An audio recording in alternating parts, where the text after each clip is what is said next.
Oppo Reno 16 series ចូល stock ហើយសម្រាប់បងប្អូនដែលបានធ្វើការកក់អាចមកយកបានឬមួយក៏អត់ទាន់បានកក់ទេមកទិញផ្ទាល់ក៏បានដែរអញ្ចឹងវាមាន2 series Reno 16F ហើយជាមួយនឹង Reno 16 5G តែបច្ចេក 16F ហ្នឹងក៏ 5G ដែរនេះអានេះ 16F វាមាន2ពណ៌ពណ៌សហើយជាមួយនឹងពណ៌ស្វាយកម្ៅនេះចំណែក16 5G អានេះមើលមួយផ្លែតរូបរាងវាស្រដៀងគ្នាប៉ុន្តែ16 5G វាតូចជាងបន្តិចតែអានេះខ្លាំងជាងព្រោះដោយសារតម្លៃវាក៏វាខ្ពស់ជាងដែរប៉ុន្តែខ្ញុំសូមនិយាយពី spec របស់ 16F មុន 16F នេះភាពតាក់ទាញរបស់វាអាពណ៌សនេះគឺវាមានរូបដែលផុសលក្ខណៈបែប 3D តែម្ដងបាទហើយចំពោះអេក្រង់វិញគឺទំហំ 6.57 អ៊ីនជាប្រភេទ AMOLED 120Hz កម្រិតពន្លឺ 1400 nit ភ្លឺច្បាស់ល្អមែនទែនអ្នកដែលប្រើទូរស័ព្ទ Oppo ដឹងហើយថាអេក្រង់វាគឺបង្ហាញពណ៌បានច្បាស់ស្អាតចំពោះកាមេរ៉ាខាងក្រោយឃើញមាន3គ្រាប់3គ្រាប់ហ្នឹង lens ដើមជាមួយនឹង lens zoom lens telephoto គឺ 50 megapixel ដូចគ្នាហើយ lens ទូលាយ lens ultra wide ហ្នឹងគឺ 8 megapixel ចំណែកកាមេរ៉ាខាងមុខគឺ 50 megapixel ជាប្រភេទ ultra wide ដែរថត selfie បានជុំគ្នាបានច្រើនបាទវាឃើញទូលាយវីដេអូអាចថតបានដល់ 4K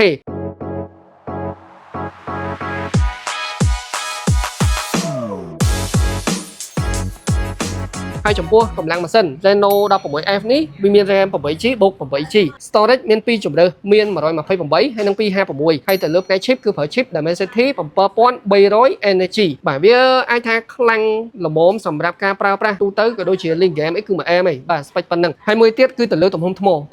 នេះគឺអែមខ្លាំងមែនតើ 7000 mAh ប្រើ2 3ថ្ងៃអីមិនសាកថ្មម្ដងហើយល្បឿនសាក 80W ហើយរូបរាងតែប៉ុណ្្នឹងឯងតែថ្មដល់ 7000 mAh អញ្ចឹងវាធំខ្លាំងមួយទៀតក៏វាមានជាមួយនឹង IP68 IP69K ការពារទឹកបានពេញលេញតែម្ដងទោះបីជារងសម្ពាធទឹកខ្លាំងទឹកដែលបាញ់មកខ្លាំងក៏អត់បញ្ហាដែរអូខេអញ្ចឹងអានេះគឺជាលក្ខណៈសម្បត្តិត្រួសត្រាសរបស់ Reno 16F តម្លៃ400ជាងទេចំណែកអាបងធំនេះ Reno 16 5G នេះបងប្អូនទាំងអស់គ្នាឃើញរូបរាងវារៀងតូចជាង 16F បន្តិចទេប៉ុន្តែបើនិយាយពី spec វិញគឺខ្លាំងជាង 16F ដោយសារតម្លៃវាដល់500ជាងឯងអានេះអេក្រង់វា AMOLED 6.32 អ៊ីន 120Hz ប៉ុន្តែមាន HDR10 Plus ធ្វើឲ្យការមើលវីដេអូវាកាន់តែឃើញដិតស្អាតហើយទៅលើកម្រិតពន្លឺវិញក៏ភ្លឺខ្លាំងដែរ1800 nit ប៉ុន្តែអាចឡើងកប់ដល់3600 nit អញ្ចឹងវាភ្លឺខ្លាំងជាង 16F ហើយចំពោះផ្នែកកាមេរ៉ាវិញ3គ្រាប់ដូចគ្នាមែនប៉ុន្តែអានេះ3គ្រាប់របស់វានឹងគឺ50 megapixel ទាំង3គ្រាប់ហើយកាមេរ៉ាខាងមុខក៏50 megapixel ដែរនិយាយរួមទៅ50 megapixel ទាំង4គ្រាប់តែម្ដងចំពោះកម្លាំងម៉ាស៊ីនវិញ RAM 8GB បូក 8GB ដូចគ្នាអង្គចងចាំ 256GB ប្រើ chip Snapdragon 7 Gen 4អញ្ចឹងវាខ្លាំងជាង 16F ហើយទំហំថ្មដោយសារអានេះរូបរាងវារៀងតូចជាងបន្តិចទំហំថ្មវា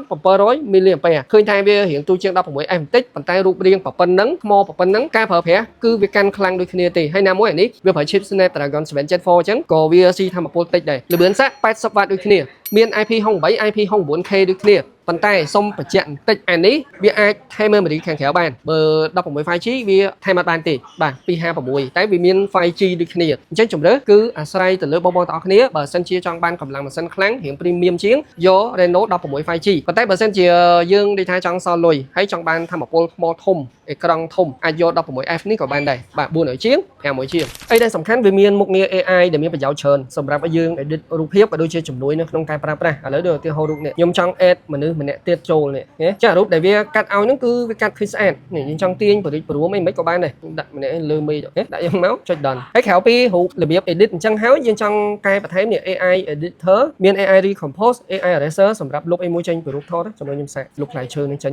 វាធ្វើការ remove remove បាត់អាផ្លែឈើមិញបាត់ហើយវាធ្វើការបានល្អ AI របស់វាហើយក៏ដូចជាមាន AI portrait perfect shot អានេះ enhance 4K ជួយរូបភាពនេះកាន់តែច្បាស់ខ្លាំងហើយបើរូបភាពយើងថត blur យើងអាចចុច unblur ទៅវាធ្វើឲ្យរូបភាពនេះច្បាស់ដែរបាទអញ្ចឹងមានច្រើន remove reflection កាត់ចំណាំងផ្លាតចេញពីរូបថតហើយសម្រាប់ពណ៌គឺមាន2ពណ៌ដូចគ្នាពណ៌សហើយជាមួយនឹងពណ៌ស្វាយកម្ៅនេះបាទហើយសម្រាប់ promotion ការផ្ដល់ជូនគឺពិសេសខ្លាំងមែនទែនមានថែមជូនទាំង power bank 10000 mAh power bank នេះមានខ្សែ2ជាប់ស្រាប់មាន Type C ហើយ Lightning ទៀតបាទហើយ speaker នេះ speaker របស់គេឡើងប៉ុណ្ណានេះ speaker ពិសេសមួយទៀតហ្នឹងគឺមានការធានាបដូរអេក្រង់ឲ្យនៅក្នុងរយៈពេល1ឆ្នាំហ្នឹងបើសិនជាបងយកទៅប្រើចៃដន្យធ្លាក់ធ្វើបែកអីចឹងណាដល់ចេតនាគឺក្រុមហ៊ុនគេនឹងធ្វើការផ្លាស់ប្ដូរអេក្រង់ឲ្យម្ដងហើយក៏ដូចជាមានការធានាត្រឹមត្រូវពីក្រុមហ៊ុនផងដែរបាទអញ្ចឹងសូមបញ្ជាក់តម្លៃម្ដងទៀត Reno 16F មាន2ជម្រើស128ហើយនិង256តម្លៃ400ជាងចំណែក Oppo Reno 16 5G តម្លៃ500ជាងបាទយកមួយណាក៏បានដែរដូចខ្ញុំបញ្ជាក់អញ្ចឹងចង់បានខ្លាំងយក16 5Gបើចង់រៀងសល់លុយខ្លះយក 16F អរគុណ